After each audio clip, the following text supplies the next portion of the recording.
नमस्कार, मी विक्रमसिंह परबत, संपादक SNP news. नारायणआबांनी रचिला पाया, संजय मामा झाले कळस, अशा ह्या दोन धुरंधर नेत्यांच्या प्रयत्नातून कुर्रोडीतील ट्रॉमा केअर सेंटरची बिल्डिंग उभा राहिलेली आहे. 2019ला तत्कालीन आमदार आणि सध्याचे विद्यमान आमदार नारायणआबा पाटील यांनी याचं भूमिपूजन केलं होतं आणि यासाठी निधीची उपलब्धता करून दिली होती. 2019च्या विधानसभेनंतर नारायणआबांचा पराभव झाला आणि संजय मामा शिंदे हे विजयी झाले. ह्याच ट्रॉमा केअर सेंटरच्या बिल्डिंगची रखडलेली टेंडरची प्रोसेस ही मामांमुळे मार्गी लागली आणि आपल्या समोर आज ही इमारत उभी आहे. 2019ला सुरू झालेला ह्या ट्रॉमा केअर सेंटरचा प्रवास आज 2025 म्हणजे जवळपास 6 वर्ष झाली, तरीही हे काम अजूनही पूर्ण झालेलं नाही. अजून ऑपरेशन थिएटरचं काम बाकी आहे, फर्निचरचं काय काम बाकी आहे, इक्विपमेंट अजून काही आलेले नाहीत, स्टाफचं काय आहे नवीन त्याचं नियोजन अजून काही माहीत नाही.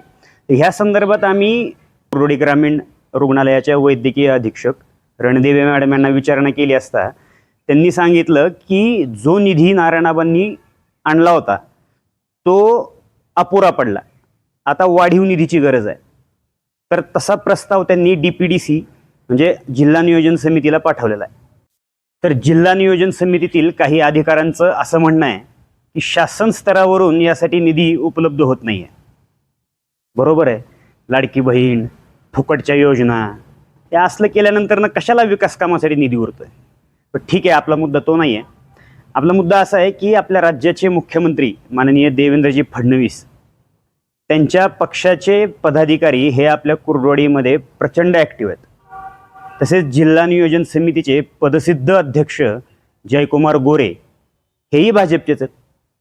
मग कुर्रोडीतील भाजपचे पदाधिकारी काय करतायत? शिवसेना शिंदे गटाकडे सध्या आरोग्य मंत्रालय आहे. प्रकाशराव आबिटकर हे आरोग्यमंत्री आहेत. त्यांचेही पदाधिकारी बऱ्यापैकी कुर्रोडीत ॲक्टिव्ह आहेत. ते तरी काय करतायत? वर्ल्ड हेल्थ ऑर्गनायझेशनच्या म्हणण्यानुसार 1000 व्यक्तींमागे एक डॉक्टर असायला हवा. आपल्या कुर्रोडीची लोकसंख्या ही जवळपास 50,000च्या आसपास आहे. म्हणजे 50 MBBS डॉक्टर कुर्रोडीत असायला हवेत, पण आहेत किती माहिती आहे? 35. ह्या 15 डॉक्टरांची कमी हे ट्रॉमा केअर सेंटर पूर्ण करू शकतं. त्यामुळे माझा आग्रह आहे की हे ट्रॉमा केअर सेंटर लवकरात लवकर सुरू व्हावं. सध्या विघ्नहर्त्या गणरायाचा उत्सव सुरू आहे, परंतु कुर्डवाडीमध्ये बेरोजगारी, आरोग्याविषयी हे जे विघ्न आहेत हे विघ्न फक्त हे ट्रॉमा केअर सेंटरच घालवू शकतं. त्यामुळे ही तरुणांना खूप मोठी संधी आहे. तुम्ही उपोषण करा, मंत्रालयात जाऊन उपोषण करा, परंतु ह्या ट्रॉमा केअरसाठी निधी कसा येईल यासाठी प्रयत्न करा. आणि जर तुमच्यामुळे ते शक्य झालं ना, मी तुम्हाला आत्ता सांगतो, तुम्हाला प्रचारही करायची गरज पडणार नाही.